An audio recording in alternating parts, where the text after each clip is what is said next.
திரைப்படத்துல எப்படி விருது வாங்கின திரைப்படங்களை எல்லாம் தேடி தேடி பார்க்கிற ஒரு தரப்பினர் இருக்காங்களோ, அதே மாதிரி புத்தகங்களையும் விருது வாங்கின புத்தகங்களை எல்லாம் தேடி தேடி படிக்கக்கூடியவர்கள் இன்னமும் இருக்காங்க. ஒரு சிலர் என்ன பண்ணுவாங்கன்னா, ஒரு புத்தகத்த நம்ம படிக்க ஆரம்பிக்கும்போது, அது நல்லா இருக்குமா? இல்லையா? நமக்கு ஏத்த மாதிரி இருக்குமா? இல்லையா? அப்படின்னு தெரிஞ்சுக்கிறதுக்காக, அந்த புத்தகம் ஏதாவது ஒரு விருது வாங்கியிருக்கா? அப்படிங்கிறத பார்த்து படிக்க ஆரம்பிப்பாங்க. இப்படியும் ஒரு சிலர் இருக்காங்க.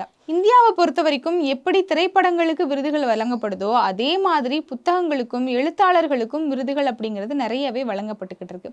அப்படி வழங்கப்படக்கூடிய ஒரு உயரிய விருதுகள்ல ஒரு மரியாதை மிக்க விருதா பார்க்கப்படுறது இந்த சாகித்ய அகாடமி விருது.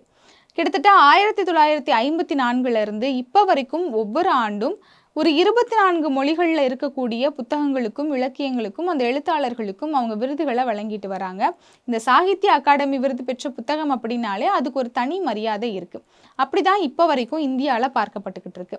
இந்த விருதுகள வழங்கும்போது அதை பெற்றுக்கொள்ளக்கூடிய அந்த எழுத்தாளர்களுக்கோ, இலக்கியவாதிகள் குறித்தோ ஏதாவது ஒரு விவாதங்கள் அடிக்கடி ஏற்படுறத நம்மளால பார்க்க முடியும். அவங்களுடைய பின்புலம் குறித்து, அவங்களுடைய எழுத்து நடை குறித்து ஏதாவது ஒரு விவாதம் ஏற்பட்டுக்கிட்டே தான் இருக்கும். ஆனா, அதையெல்லாம் தாண்டி இந்த சாகித்ய அகாடமி விருது அப்படிங்கிறது ரொம்ப வெற்றிகரமாகவே கிட்டத்தட்ட 72 ஆண்டுகளா வழங்கப்பட்டுக்கிட்டு இருக்கு. அப்படிப்பட்ட ஒரு விருதினுடைய தன்னாட்சி அப்படிங்கிற அந்த அமைப்பே இல்லாம போகக்கூடிய வேலையை தான் இப்போ ஒன்றிய அரசாங்கம் பார்த்துருக்காங்க. இன்னைக்கு அந்த சாகித்ய அகாடமி விருதே மிகப்பெரிய சர்ச்சையில சிக்கியிருக்கு.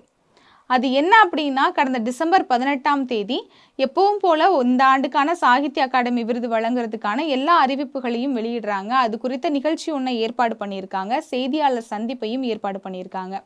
செய்தியாளர்களும், நிகழ்ச்சி ஏற்பாட்டாளர்களும், அந்த அமைப்பினுடைய உறுப்பினர்கள் அப்படின்னு எல்லாருமே அந்த அரங்கத்துக்கு வந்துடுறாங்க. முதல்ல உள்ளுக்குள்ள ஒரு கூட்டம் நடக்குது. பின்னாடி பார்த்தோம் அப்படின்னா, திடீர்னு அந்த நிகழ்ச்சி ரத்து செய்யப்படுது அப்படின்னு அறிவிச்சிடுறாங்க. செய்தியாளர்களுக்கும் அங்க இருக்கக்கூடிய மற்ற உறுப்பினர்களுக்கும் ஒண்ணுமே புரியல. ரொம்ப அதிர்ச்சி ஆயிருது. இது குறித்து விசாரிச்சு பார்க்கும்போது, ஒன்றிய கலாச்சார அமைச்சகத்தினுடைய அதிகாரிகள் ஒன்றிய கலாச்சார அமைச்சகம் இன்னும் யார் பெயரையும் பரிந்துரைக்கல. நாங்க யார சொல்றோமோ அவங்க பெயரை தான் நீங்க வெளியில சொல்லணும்.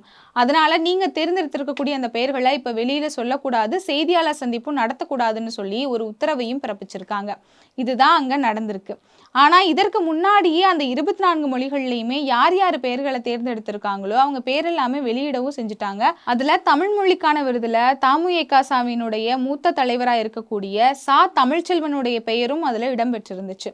அதற்கு பலரும் வாழ்த்துக்களையும் தெரிவிக்க ஆரம்பிச்சாங்க. ஆனா திடீர்னு இந்த நிகழ்ச்சி ரத்து செய்யப்பட்டது அப்படிங்கிறது பலருக்கும் மிகப்பெரிய அதிர்ச்சியை ஏற்படுத்துச்சு. அதற்கு பிறகு உண்மையான காரணங்கள் தெரிய ஆரம்பிச்சோன்னு பலரும் இதற்கு தங்களுடைய கண்டனங்களை தெரிவிச்சாங்க. தமிழ்நாட்டை பொறுத்த வரைக்கும் 200 எழுத்தாளர்கள் சேர்ந்து ஒரு கூட்டமைப்பா ஒரு கூட்ட அறிக்கை ஒன்றையும் வெளியிட்டாங்க.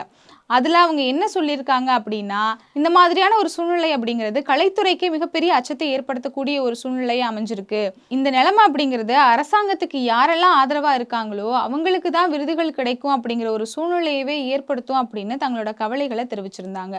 உண்மையை சொல்லணும் அப்படின்னா, இதற்கு முன்னாடியே நம்ம பேசியிருக்கோம். திரைப்படங்களை பொறுத்த வரைக்குமே ஒன்றிய அரசாங்கம் தலையிட்டு நிறைய திரைப்படங்களை ரத்து செய்யறது, இந்தியாவில் அந்த திரைப்படங்களை திரையிடவே விடாம பண்றது, இந்த மாதிரியான வேலைகளை தொடர்ந்து செஞ்சுக்கிட்டு இருக்காங்க.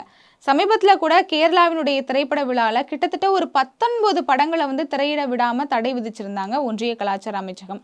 காரணம் என்ன அப்படின்னு கேட்டா, அந்த படங்கள் எல்லாமே பாலஸ்தீனத்தினுடைய விடுதலை பற்றி பேசக்கூடிய படங்கள், 100 ஆண்டுகால பழமையான ஒரு படத்தையே திரையிடக்கூடாது அப்படின்னு சொல்லியிருந்தாங்க. பீஃப்னு பெயர் வச்சதற்காகவே அந்த படத்தை திரையிடக்கூடாது அப்படின்னு சொல்லி தடை விதிச்சிருந்தாங்க. இந்த மாதிரி தொடர்ந்து கலைத்துறையவே தங்களுடைய வசத்துக்கு கொண்டு வரக்கூடிய அந்த ஒரு வேலையை தான் ஒன்றிய அரசாங்கம் பார்த்துக்கிட்டு இருக்கு.